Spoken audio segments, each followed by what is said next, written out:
Isang mapagpalang araw sa ating lahat. Ako ang inyong lingkod, Lady Paul John Valdez, at welcome sa ating daily devotions.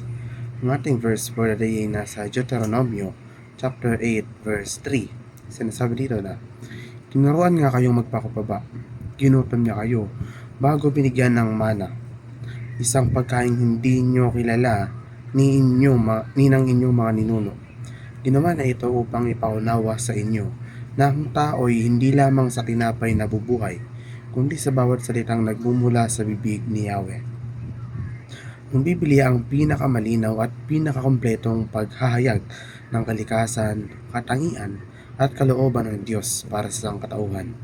Ito ay dahil nakikita nila ito bilang inspirasyon ng Diyos na ginagabayan ng Diyos ang mga mayakda upang tumpak na itala ang kanyang mensahe.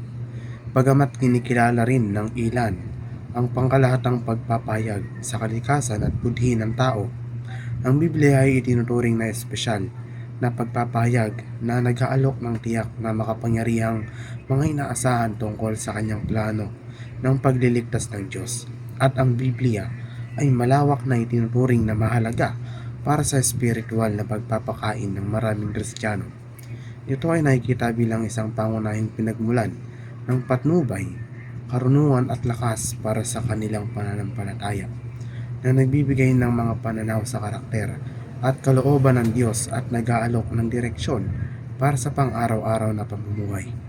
Ang Biblia ay salita ng Diyos at ang kanilang pangwakas na otoridad sa mga bagay ng pananampalataya at pagsasagawa.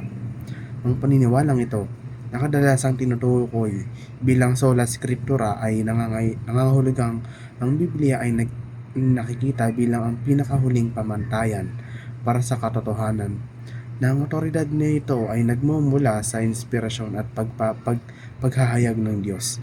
Sa esensya, ito ay ang paniniwala ng Biblia ang tanging at sapat na pinagmula ng katotohanan para sa mga Kristiyano. Ang Biblia ay tinuturing na isang mahalagang pinagmulan ng spiritual na patnubay at katotohanan, hindi lamang isang opsyonal na aklat.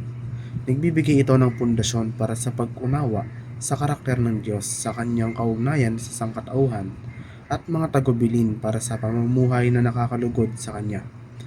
Ang regular na pagbabasa ng Biblia hindi lamang paminsan-minsan ay kasanayan na nag-aalok ng maraming benepisyo, kabilang ang isang mas malalim na pag-unawa sa Diyos, personal na pag-unlad, at isang mas mapayapang buhay. Sundin ng salita ng Diyos, hindi ang mundo. Ito ay nagbinibigyang diin ng kahalagahan ng pagbibigay prioridad ng banal na patnubay kaysa sa makamundong mga pagpapahalaga at pagnanasa. Muli, ako ang inyong lingkod, Lady Paul John Valdez, at dito na nagtatapos sa aking daily devotions.